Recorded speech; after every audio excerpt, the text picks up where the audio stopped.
is we see people and teams coming out into the competitive play here. Actually, wait a second, there are some names I recognize over there. Hold on, maybe there's more of this team than I thought. It's both of them. I don't know. Let's dive in. Here we go. ITP is the team that would be the one to beat here, but BLD, the underdogs, are going to try to get some defenses and going to try to take down the more well-known team.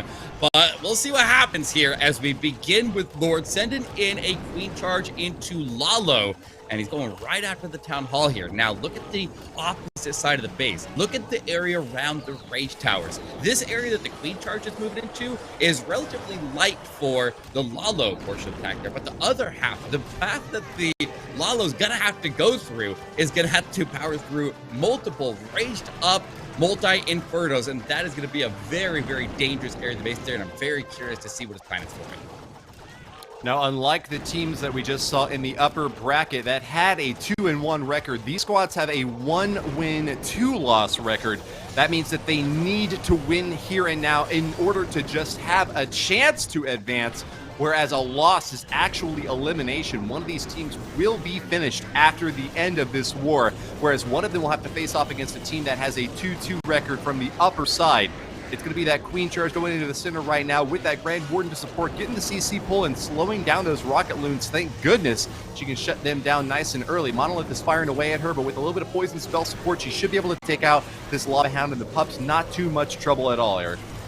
Okay, but the difficulty here now is going to be the wall breaks. You can see what he's doing now. You can see that if he can get his queen into that centered multi-inferno compartment, if he can get the dual wall break through the CC and then through to that inferno compartment, he can reach everything. That's why he's investing the warden into it. That's why he's investing this queen charge to try to take out that threatening area. So he's going to get the axes. Look at that. He opens it all up there. He tags out the defensive row champion, but look at time as well. Time is ticking away. The queen! Where's she going? What is she throwing so hard here? Very, very unfortunate swap out for the queen. When you have so much invested into the wall break to go deep into the interior, you need to take out those crucial defenses. And even seeing a Tesla farm pop up in the middle, that suggests to me that Lord is going to be in a lot of trouble here. I might have even wanted to try to save that Eternal Tome for a little bit later in the strike, because those balloons are going to go down without even being able to take out that multi-target Inferno. The core of this base is just a diamond in the center, and unable to crack it. Lord is going to be just throwing his troops against the rest of the exterior now, hoping that he can get a bit more percentage in. With only 78% so far, Lord is really going to be coming up short. That middle of the base was just impossible to penetrate for that queen. And with those big key defenses still up, we are going to see a 2-star to start with here now for ITP team. In the 80% now, creeping upward toward 86% possibly to finish things off. Yeah, you think you have everything accounted for, and then a random wall gets hit by there. I mean, it still would have been a very difficult core to pass through, but he definitely would have had a lot better chance. But moving over to the other side, we see our first debut of BLD City in this elimination match as he sends in 7 Electro Titans. 7 Electro Titans! No healers in this one, as he sends in a Super Archer Blimp to begin it here, Woody. And that Eternal Tome popped nice and early to keep that blimp safe, even though it's spinning around in the tornado trap and has a Seeking Air Mine on it. I don't know. Can it get to the intended target? I mean, he got a decent amount through the base there. He'll go invisible. He'll just have to work with what he got. I think he would have wanted to go one tile or one compartment deeper and land into the single Inferno compartment. But we'll see what he can get out of here. He can at least reach the scatter shots. He can reach the Infernos. He can get that rage tower at least out of the way here. He'll get some damage onto the monolith on the other side there. I don't think he'll get enough to take it down. But if he can continue to get the value here, get the scatter shots out of the way, and get all these Infernos gone, actually, that actually might work out. I think he got enough value out of the Super Archer Bomb. He'll leave up the defensive queen and the world champion. They're weakened, and a handful of the defenses around the edge are weakened as well. So he can now broadside this base with mass Electro Titans and see what kind of carnage they can cause here, attacking both sides of the base simultaneously. My goodness, 7 Electro Titans is a very fearsome army. But is this damage going to be concentrated enough where he needs it most to get the victory here. He has just walloped those left and right interior compartments, but the top side is that key crucial target where that town hall still stays standing. He's got to get all the way to the very end if he wants to finish it off. He's holding on to these hero abilities to make sure that he's got a late game swap if he needs to use it for any traps that wind up springing up. He probably wants to hold on to one of those for that monolith as well, which is just looming large at the end. Forced to use that queen ability against a cannon that was firing away at her now, and he is running really low on offensive firepower. I don't even think he's going to get the town hall, Eric. I mean, he's got the King under Phoenix there. There's still a handful of Electro Titans. They're all going to lock onto it now. The Queen's working on the Monolith. Okay. The Dicky that came off with the Royal Champion is passed over to the Queen's target. She gets the stun. She's going to go get that. Oh, the Dicky does not get the stun on the Town Hall, but it does secure it. I don't think he has enough punch to get the rest of the base out there. He definitely needed that Royal Champion to survive, but she was deployed, I feel like, a bit early. And when she was deployed early, she ended up passing up everybody else, and she got targeted. She took a lot of damage from that defensive King, and she had a ground expo on her. So she wasn't there to provide the far back-end support there where she was definitely needed. I think him back, I'm like, I am not in the right position to do a war attack, and especially in this high profile, but it is going to be Latif. He is going to be sending in a zap into Queen Charge in Lalo. So if he's going to use this attack here, then I would assume he's going after the Monolith. That's exactly what he's going after, getting that visibility tower out of the way, spreading out the lightning to also hit out that sweeper. You need 2 lightning to hit a sweeper. You need 6 to take out a Monolith, and you only need 4 to take out that invisibility tower. But with the invisibility tower out of the way, he'll go ahead and blimp the town hall early, and with all that damage removed on the inside, the Queen can go either direction around the symmetrical base, and she's not going to have a ton of damage on her flank as long as she ducks in there and is able to pick off that Expo. But the Expo is the only target in that area that she actually has to reach into. So if he sets the funnel up ahead, the wall break went off on the inside in an awkward wall. So we'll have to see if he passes it. It's going to be critically important for this Queen Charge winning. Yeah, Sneaky Goblin's so efficient at taking down that Town Hall. Latif got exactly what he was looking for with that early strike here. Queen will continue along the bottom edge of this base with a little bit of Coconut Loon support to try to find any seeking air mines. Very well positioned here, although going down to the air defense is a little bit less than ideal timing here. First minute is up now, though, and he is ready to set up for the La Loon along this bottom right side, it looks like. He's going to get a lot of work done on the interior here with the Queen charging deeper on in now. Finds that enemy Queen with a rage spell on her own. She'll be able to pop down that other side. Ooh, Rocket Loon's coming out of that CC. Got to be careful with those. Lots of big damage, but the Queen has relocked onto them. Takes them out without any problem. Good timing on that poison spell as well. And Latif is looking clean to keep this 3-star rate up. But does he have the pacing? Needs to go fast now. Half of the time is now expired. And he gets an early Eternal Tome now to protect the entry point for these balloons. They have got a hot drop with lots of multi-target Inferno damage getting dished out against them. Scatter shot right behind as well. Yes, but he was able to get through the multi-inferno before the Rage Tower was able to boost his damage there while he still had that wordplay active. He quickly gets inside the minimum range of the scatter shot, but he is taking a lot of casualties up there, and his Queen doesn't have to pick up the slack here. She has a wall break through the core of the base. She has her ability intact here, but also he has his Royal Champion with the Queen with a position to move into the tanking of these last couple defenses that can keep the Royal Champion safe. She has her ability. I think he's got it under control. He still has plenty of cleanup. There's her ability. And the Queen will continue to take that Expo all the way until the end. The Royal Champion comes right back around into cleanup. And Latif continues his 3-star streak and will put ITP into the lead here. They went in this attack 1 building ahead. And now they could potentially go up on stars as well if they can get a defense here, but we'll see what BLD City has as a response on the other side. Yeah, a low hit rate war. I have no idea. This team is a complete wild card here, which is why I wanted to see this war. We saw what they were able to do as they played through their early parts of the Swiss stages, but I've never really seen this team in action. While I do recognize players like EZ on there, some of these other players are unknown to me, but this one is actually going to be breaking out a log launcher kill squad with a Queen Charge and a Recall. Notice how he only deploys 4 healers with this Queen Charge. He's going to need a freeze onto the Town Hall. He's probably going to want to rage up the Queen here and make sure she secures that Town Hall, but he needs to make sure that Town Hall does not go invisible, so the moment he takes a strike there, he goes ahead and sends The ground skellies may distract him. Oh, he's gonna have to burn another freeze. He has to burn another freeze. He doesn't have a choice. He needs to get through the ground skellies, stop that invisibility tower from triggering. He's able to adapt, and now he claims whatever he has within reach of the queen there, while she still has the rage active, and then recalls her out of there. Now we can put her on the other side of the base, and he can deploy his last healer, but at the same time, he needs to have the queen to work with the kill squad as they come in from the other side, and he'll want to push a log launcher with the ward and the king deep into the core of this base and try to trim out those internal targets. Oh, it's another very hot drop for that Archer Queen, though. She's getting awfully low. Might be forced to pop that ability as well. Is he going to top her back off? Rage is out, and there is going to be no need for the ability quite yet. Eunice is just giving us heart palpitations, wondering if he's going to save her or not.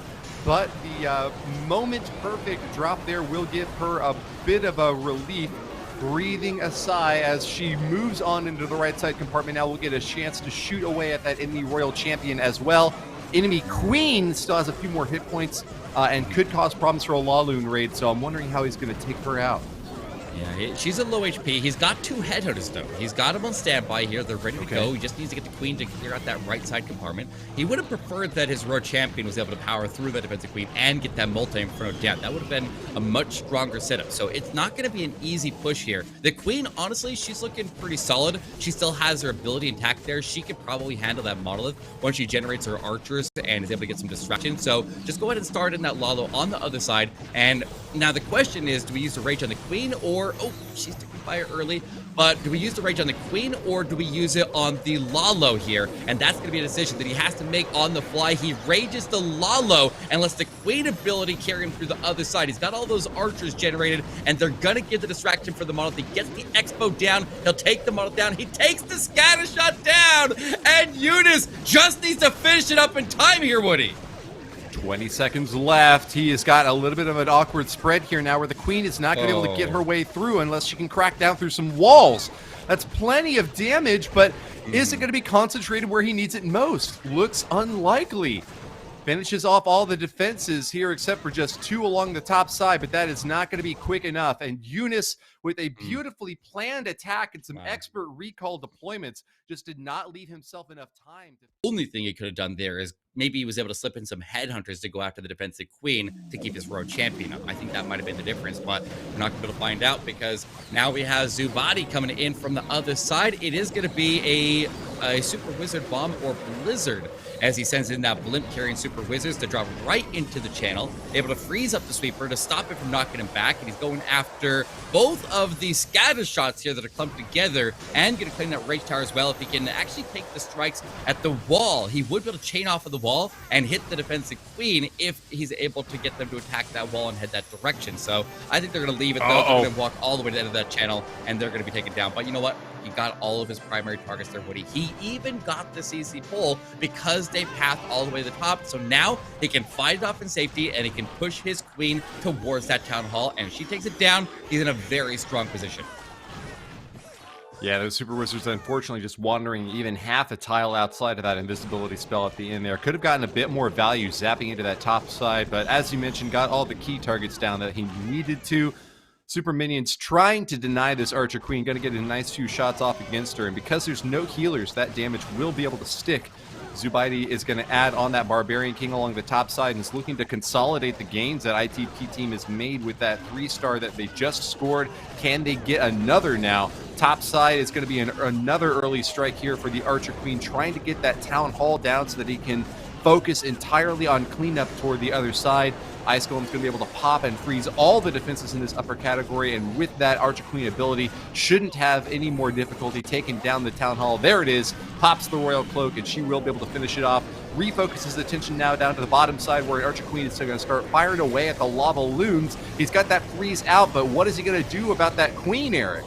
He's got the headhunters down. They're working on the king right now. They power through the king. They get onto the queen. They take her down. But now he's going to have to get some some support all the way to the backside Royal Champion. So she stands on the other side of the base. He's got his Royal Champion moving through. He still has a ward ability on standby. His hounds are crossing to the far right side of the base, but they instantly get evaporated as he ends up popping. But with the warden ability protecting his Royal Champion, he does have an answer for that defensive Royal Champion. He's able to power through, but there's still a lot of incoming damage, and he's not out of this yet, Woody.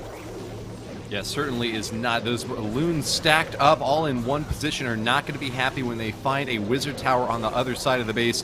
It's starting to fire away at them now, and he's doing his best to distract just with that sneaky goblin. Might have bought himself a little bit of time here. The balloons do path over the wizard tower, finish it off, but at what cost? The Grand Warden is down, and with very little support behind them, it looks like that last interior compartment next to the town hall is going to be the final defense for BLD City. This is not going to be the 3-star that Zubaidi was hoping for, but with a 2-star 95%, he will keep the pacing up here for his squad. Still a star ahead, and with a percentage here as they trail, and it's going to be another attempt at a super archer bomb, but this one is not going to be with mass electro titans. It's going to be what is more typical of this current meta, and going in with a Lalo to follow it up. But he needs to get this blimp delivered all the way to the core of the base there. He invests a lava hound, he invests a warden. Wait, is he trying to get the lava hound to cross through? Okay, I'm not sure what he's doing there, but he's going to actually put a lot of his Lalo in early, and he can protect not only it but also the blimp, and he can try to get it all down at once. I want to see some headhunters in as well, but that's not going to be possible because the king's right there. He still attempts it though. I wonder if he can get some headhunters to go in and take out a defensive hero, and we'll see how much this blimp can gather in the core of the base. Eternal Tone right as that blimp is starting to path over, and that means it is going to go far. Doesn't catch any tornadoes on the other side, and wow, look how far it is going. Having to zoom back out to see all the targets that we're going to get on the inside there. Super archers are firing away. They should be able to get that town hall down. Was he, yeah, the timing looks like it was good enough there on those invisibility spells to keep them alive. CC's can be pumping out and is going to get a few more shots out there with an Inferno Dragon on the inside, in fact, and be floating over toward those lava pups now. Sadami has done a big chunk out of the top and the core of this base, but still kind of a line going down horizontally that he's going to have to deal with. A little bit of an awkward shape of this base now to have to deal with. I'm really curious to see what he makes of the second stage of this attack, because he's going to have to split up his forces at one point anyways. There's not enough time to just go all the way through. Yeah, but now the difficulty is he's got battle builders working in the areas on the right and left side, but they can't, the battle builders themselves cannot reach the scatter shots. The scatter shots are both very, very close to going down, but very close to going down doesn't decrease their damage output in the slightest. So that's a big miss right there that he ended up having the scatter shot stay standing. Also, like you said, the single Inferno is still causing a connection from the right side of the base to the left side of the base, which is, I guess you could path through there, because you did see as that blimp sailed through, it pulled a barrage of red air bombs and gives him a solid chance of being able to get through. But his wall break dies to the poison tower, and that's going to kill his transition into the scatter shot, and that scatter shot is going to be ripping through him, but he's not giving up. He sends in the Lala from the left side. Royal Champion will support. He has 3 headhunters, but he has no warden and no spell support. So from here, he's just coasting. We'll see what he does with the headhunters, and we'll see what the heroes can do, but his work is cut out for him here, Woody. Look, when you get your second star with only 38 seconds left, I don't know how you can even possibly hope to get the third one. Sadami has just had a very good plan, but I think that the execution, I mean, I don't know whether it's to blame the plan or the execution at all, to be honest, but there seemed to be something wrong with the shaping of this base as it remained. Either he needed to take down that single target Inferno or have an easier time cracking into it, because there's like still multiple patches all around. Man, I can't remember which war it was, but we were... Yeah, it was Inquisition down a star, and with 2 attacks left, needing to get 2 defenses and then to get those 3 stars. They did manage to make it happen, so don't count out BLD City just yet. Absolutely. All right, here we go. Marawi will send in the next attack here for ITP team using some lightning. He invested 7 lightning and a quake to go after the Eagle artillery. And if he can use that as a funneling point here for his heroes to go in, then he can reduce the damage that they would receive on their flank. There, obviously, the Eagle artillery is not going to be able to cause any damage, but the X-bow, I think, was the more primary target right there because it takes the damage off of the queen and makes so that her unicorn can actually keep up with the damage while at the same time form the funnel. And anytime you get the Eagle artillery, if you're already hitting the buildings in the area, might as well throw in 1 extra lightning and finish it off right there. So I mean, that's a strong setup here, but that leaves only 1 freeze, 1 invisibility, and 1 rage for the entire rest of the base. He even used one of the spells on a skeleton spell to try to keep the monolith under control. And it was turned on to the CC troops there, but with the CC troops coming out of the log launcher, he has some Yetis to go in there and provide some extra tanking and keep that monolith under control until the queen finishes fighting off the defensive CC.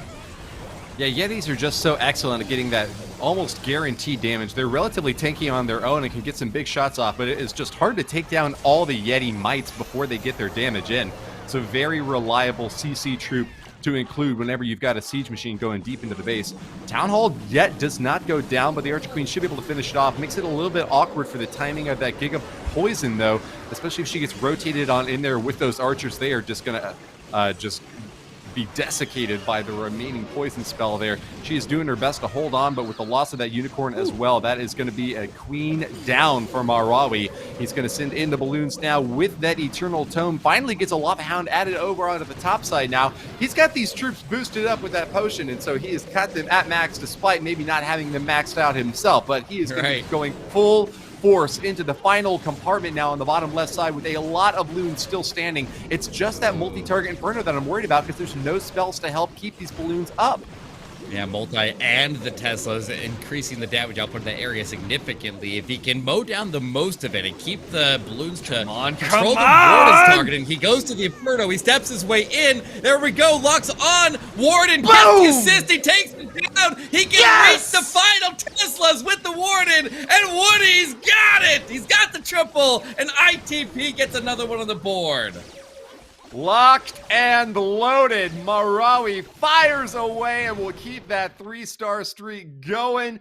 ITP team march victoriously toward the top and with 10 stars. They cannot afford any misses with a deficit, and it is going to be easy. Playing in that number 4 spot. The most well-known player on this team going to be sending in the Super Witches with the Lightning. He has the Warden Walk, going to connect to the area that was zapped out. Looks like he got out a Scatter Shot and an Expo. And if he's going to go across to the Town Hall, then he has 2 different options. He can go to the north and make the early approach, or he could go for the arguably stronger approach and go through the Eagle artillery and risk it all, because I mean at this point you have to triple. You like a 1-star risk is perfectly acceptable at this point because you triple and you have a chance to win. If you don't, you're definitely not gonna make it through. So takes the risk and comes in through the Eagle artillery, and here we go, the Super Witches march into the base for him. Well, is he going to make it look easy, or is it going to be falling flat with this 4th strike? You've so often called out how these teams know that this is the crucial spot that they need to put their best players in order to keep that momentum going into the very end. Knowing that he has got such a risky entry, he kind of has a little bit less fear, I would guess, because he knows that it's either going to be that 3-star or it's just going to fall completely on deaf ears for all the fans out there watching right now. It doesn't matter if he gets a high percentage 2-star. It's either 3 stars or nothing now. Good concentrated loon force to support these heroes and the rest of the Super Witches on the inside of the base, who are now hopping over those walls. They're going to face a lot of damage coming in from that Town Hall, but thanks to the big boys soaking most of it, they should be quite safe on the other side. Still needs to keep out of that Giga Poison, though. It can really do a lot of hard work to those Super Witches, who are being healed up, admittedly, but there's very little spell support now. None, in fact, to help them back on the other side of this strike. Tornado Trap does catch only just 1 balloon, so that's good news for EZ, but can he make it out of this bottom side and still deal with that top compartment, holding on to another multi-inferno and a royal champion? Looks Yeah, like but he has just lost his footing and won't be able to do it, Eric. yeah, that top compartment attacking him over the wall there. He ended up having his warden wander up there just a little too close to the world champion, and he ended up having him get locked onto or by her, and he was able, or the defender was able to get the world champion to take out his warden, reducing everybody's HP by a bit. But yeah, super witches are pretty solid at going past the town hall and avoiding the poison because of their long range and slow movement speed. They typically have the healers sit back, but when you're taking that much crossfire damage, if you don't keep the healers that you have remaining under a rage, then you start to get overwhelmed and you start to lose troops. And ultimately, he had to have his troops arrive in the area and then survive and tank a lot of the defenses to have a chance to have the world champion to sweep through and clear out everything that they couldn't reach. And the world champion was in charge of two different compartments. She had to clear that bottom left and the top compartment as well. So Already, yeah, no, we saw in that previous attack a very risky attempt to try to get the 3-star coming in from the opposite side of the base. If I were on ITP team, I would just say, look, we're going to get the 2 and we are going to walk away with our heads held high. I mean, of course, you can still have a plan that gives the possibility of a 3-star just for the fireworks to be going off. But the goal in mind here is advancement. And in order to advance, all you need here is a 2-star. So just take it. Take it and be happy, go away. A winner, and then continue to fight in the next stage of this match. This is a do or die scenario for these two teams. Whoever loses is going to be eliminated. So with that possibility, you do not want to take any risks whatever. He's going to go for that town hall nice and early. Black gets a good strike into that bottom compartment and will be able to finish it off. All he needs is 2 stars and 50%, and ITP team will win. Yes, and with a monster Skelly donut right there, he is able to take out the monolith, the CC, and he was able to get that Inferno. The spacing was perfect between those buildings. You saw the 6-tile gap between the Inferno and between the monolith with the CC right in a perfect position to attack all 3 at once, and that's going to make it very, very easy. I mean, the Queen had a relatively easy path to the Town Hall in the first place, but now she has nothing beyond it that will cause any problems, and with the Flameslinger collapsing on the left side, he's able to catch the majority of the traps over there. Looks like it did take some extra damage there, so it's going to open up. But whatever troops are inside, if he has like the Flameslinger is carrying like a Dragon Rider and some balloons, then he's definitely going to get that scatter shot down and claim the value on that side. At the same time, the King and the World Champion coming from the right side. This is looking like he's got it in the bag here. I think he's going for the triple on this one as he pushes his way through and going to try to push his team up to 13 stars, Woody. That is beautiful. With the 2 stars claimed, ITP team are moving on. Victory over BLD City, and can Black turn it into an even more impressive finish here with a potential for 13 stars on the board if he can triple now. Only one big multi-target Inferno to give these balloons any problem. One does path into that multi-Inferno compartment, gets those bomb drops, and with the freeze as well, will finish it off. We've still got that Wizard Tower on the far side, but with these balloons relatively spread, that's pretty good news for them, denying some of the incoming splash. He's also got one more freeze to drop on the backside with 2 more loons added on. I'm feeling like he looks pretty confident to get the triple here, Eric. I know he has got a lot to be proud of, and with that celebratory glance toward the camera, knowing that everything he has to do has been done, ITP Black will walk away with that 3-star after all and finish it off strong for his squad. Only one more win separates ITP team from advancement in the Queso Cup 2023, with the opportunity still yet to claim that golden ticket.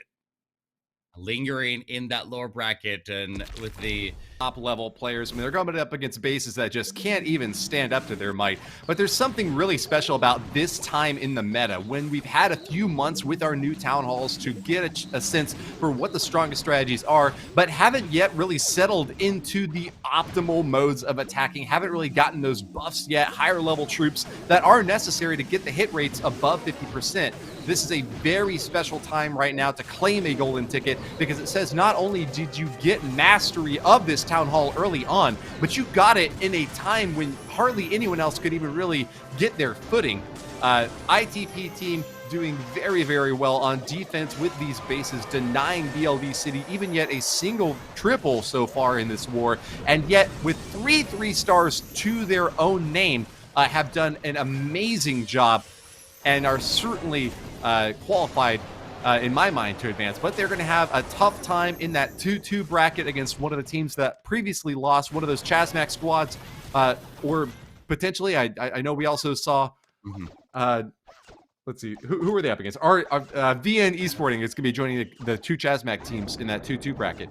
Those are very tough teams and certainly going to show up for a very excellent war later on. But what are we looking at here now? So I've noticed something with the teams that are falling short here. The tax that I have seen very, very powerful in the general meta with most, like, that's what I've been using in war, and what has proved to be very, very effective is the Super Archer Bomb and Electro Titan attacks in general.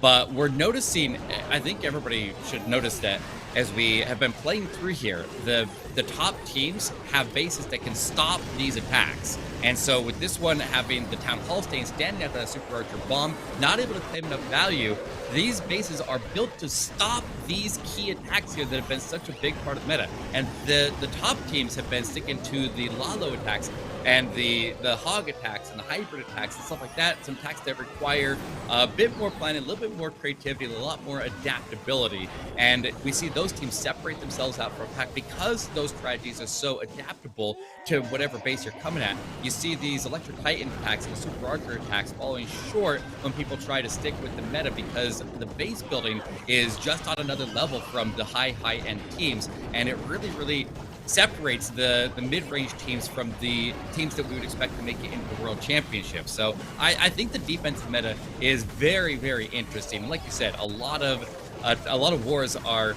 getting a lot of defenses, especially compared to what we used to see at Town Hall 14, where we see perfect wars being a very, very common situation. And now if you get 13 stars, you've performed absolutely phenomenal, and ITP definitely met that mark. This one obviously is falling short. You need the Super Archer Bomb to secure the Town Hall, and it's just the last-ditch effort there. There was no way they could pull off the win there. He tried to take the risk and still go in at the more optimal entry in the opposite of the Town Hall, but with Super Archer Bomb missing the Town Hall takedown, obviously that was not going to go through from the beginning. It's very important when anytime you do a Super Archer Bomb that you have the Town Hall go down. But as you see, ITP team sweeps it with a 13-9 victory. A stellar performance out of them, and they shut down BLD City, and that's the end of the road for them. They are eliminated, and ITP still has their work cut out for them, but they have momentum here, Woody.